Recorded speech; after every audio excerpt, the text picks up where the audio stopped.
Bismillahirrahmanirrahim. Assalamualaikum warahmatullahi wabarakatuh.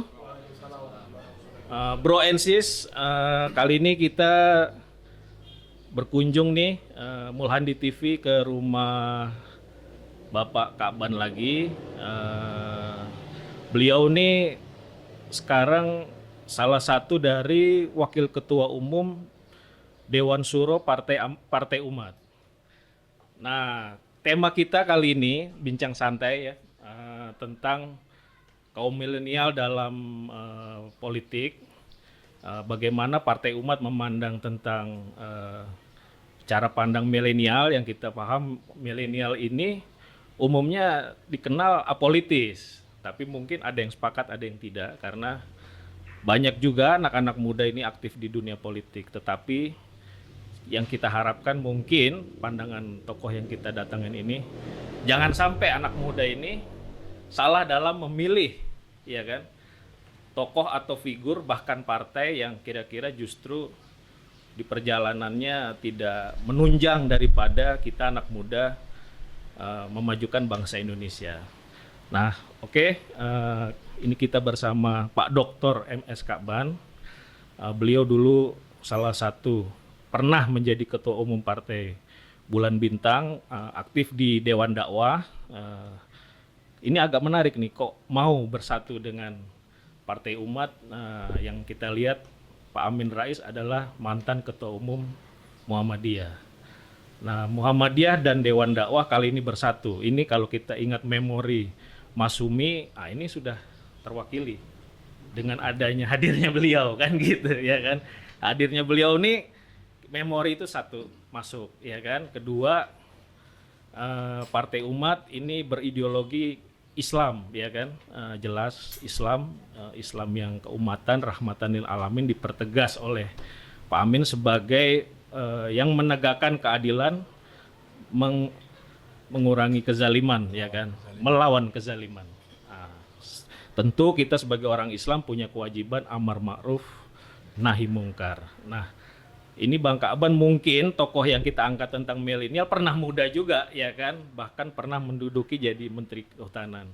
Nah, anak muda ini kan kita tahu nih, jangan sampai apolitis lah. Ini tokoh kita ini pernah muda, berjuang, mewakafkan dirinya sebagai aktivis anak muda. Nah, beliau pernah mengalami muda dan bagaimana mewakafkan diri tadi sehingga menjadi pejuang, ya mungkin terlibat di era-era kita kaum milenial, yaitu aktivis 98, saya sendiri mungkin juga termasuk di situ.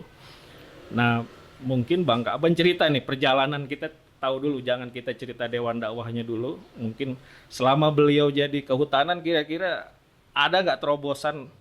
Kita anak muda ini kan juga salah satunya mungkin kita tahu masalah banjir, lingkungan dan lain sebagainya, kaitannya juga kadang-kadang dengan lingkungan. Nah, hutan kita yang katakanlah ini menjadi paru-paru dunia, sehingga akhirnya ada Menteri Kehutanan. Bang Ka'ban mungkin bisa kasih gambaran kira-kira gimana? Bismillahirrahmanirrahim. Assalamualaikum warahmatullahi wabarakatuh. Alhamdulillah sore ini kita, atau sekarang kita bisa bertemu dalam keadaan yang tetap sehat dan tetap semangat, optimis untuk bagaimana kehidupan hari esok yang lebih cemerlang, lebih gemilang dibandingkan dengan hari-hari kemarin. Nah, kita ini adalah bagian dari proses kehidupan berbangsa dan bernegara. Ada anak muda, kemudian ada orang dewasa, kemudian ada orang tua. Generasi itu berjalan silih berganti, ya, sesuai dengan kodrat kehidupan masing-masing negara, masing-masing bangsa. Tapi yang jelas kita ini sebagai manusia itu tidak bisa lepas dari di mana kita tinggal, di mana kita hidup. Lingkungan itu sangat menginspirasi bagi kita sesuai dengan zamannya. Nah, saya dari Sumatera Utara tamat SMA, yaitu memang sejak SMP sudah bermimpi, ya. Jadi SMP sudah bermimpi bagaimana bisa kuliah di Jakarta, bisa kuliah di Pulau Jawa. Ya. Kenapa? Ya, karena saya SMP itu selesai tahun 74. Ya, saya membaca bagaimana orang seperti Hariman Siregar, bagaimana muncul tokoh-tokoh kampus yang mereka mengkritisi keadaan, mengkritisi zaman sesuai dengan tantangan yang mereka hadapi. Jadi saya tuh merasa, wah, hebat ini jadi tokoh Aktivis, kampus itu, tokoh ya. Jadi kampus. ketua dewan mahasiswa itu sangat membayangi sampai dengan tahun 77.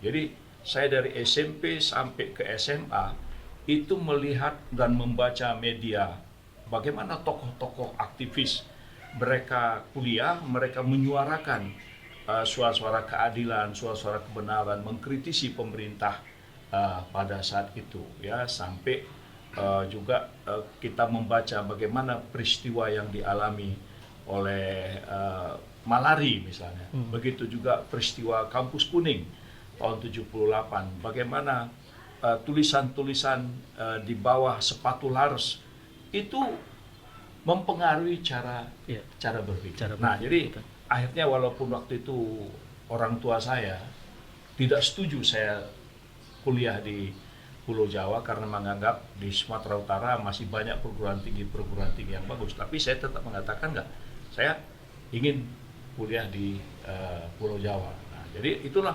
Nah, kenapa? Karena ada keterpanggilan melihat bagaimana bangsa ini baru merdeka, bangsa ini baru keluar dari jeratan-jeratan pertikaian kita bernegara seperti peristiwa 65, ya, karena saya tahun 65 itu sudah berumur 7 tahun, ya, jadi saya bisa mendengarkan bagaimana diskusi-diskusi di rumah, mendengarkan orang tua saya dengan banyak tamu-tamu yang selalu berbicara tentang bahaya PKI dan sebagainya.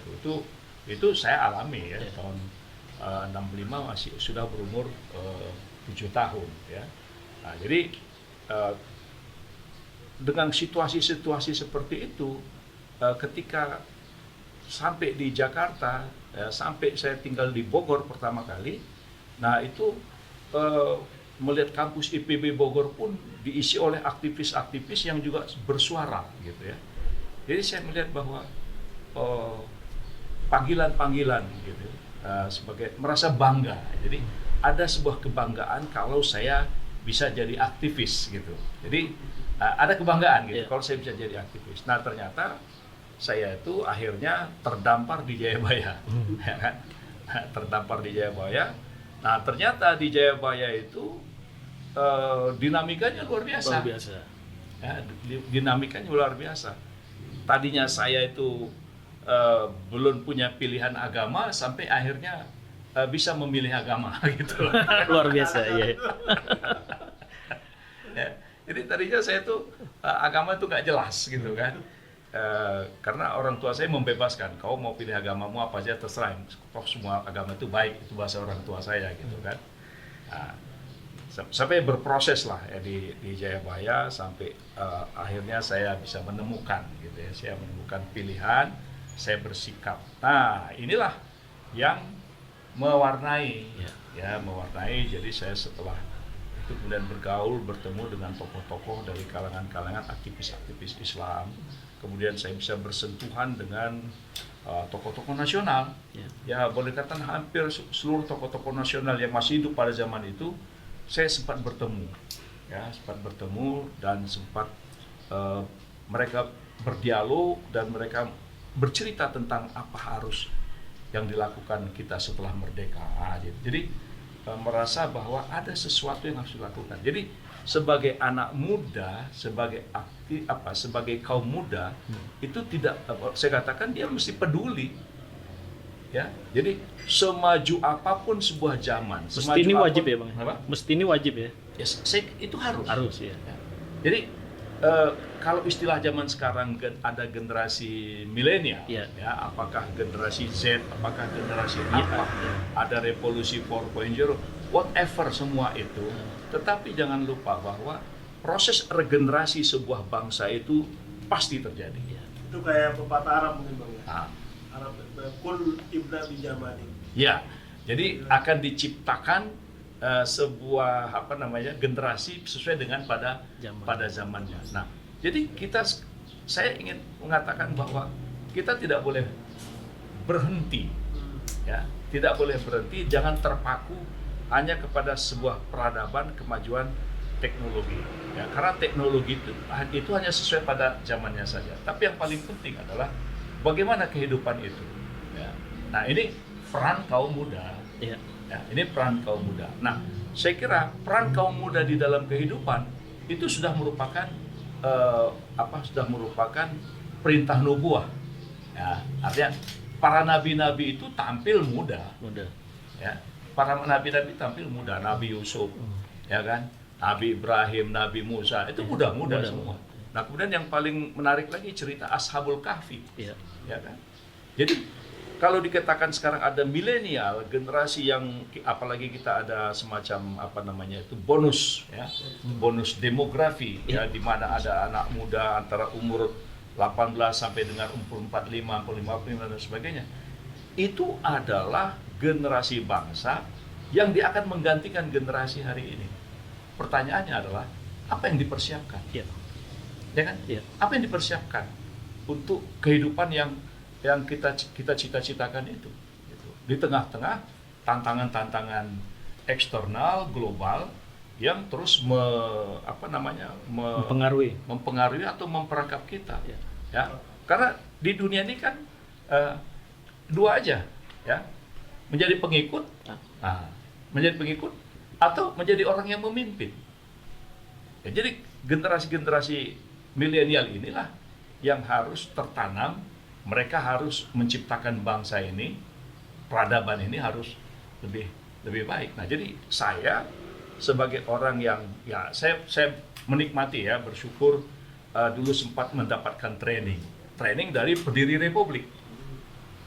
Ya, saya bertemu dengan Pak Nasution, masih muda, bertemu dengan Hugeng, ya kan, mantan Kapolri. Ya, bagaimana ketika saya bertemu dengan Pak Hugeng itu saya terkagum-kagum dengan kesederhanaan, kelembutan, tapi ketegasannya itu. Itu saya nggak bisa lupa. Role model, Bang. Ya, jadi betul-betul begitu bertemu dengan Pak Hugeng tuh saya, wah. Kalau sekarang ada role model kayak Pak Hugeng? Kayaknya jauh tuh. Untuk generasi milenial. Jauh. Belum ketemu tuh. Jadi bayangkan saya waktu masih itu kuliah tingkat 1, tingkat 2 bertemu dengan Pak Nasution. Pak Nasution bercerita pengalamannya, ya, kemudian yang paling saya sangat terkesan itu tahun 81, ya, tahun 81 saya itu di training. Bayangkan trainer saya itu satu Dr. Muhammad Natsir. Mantap. Coba, ya, Dr. Muhammad Natsir, kemudian Muhammad Rum, Burhanuddin Harahap, terus Sapruddin Prawira Negara.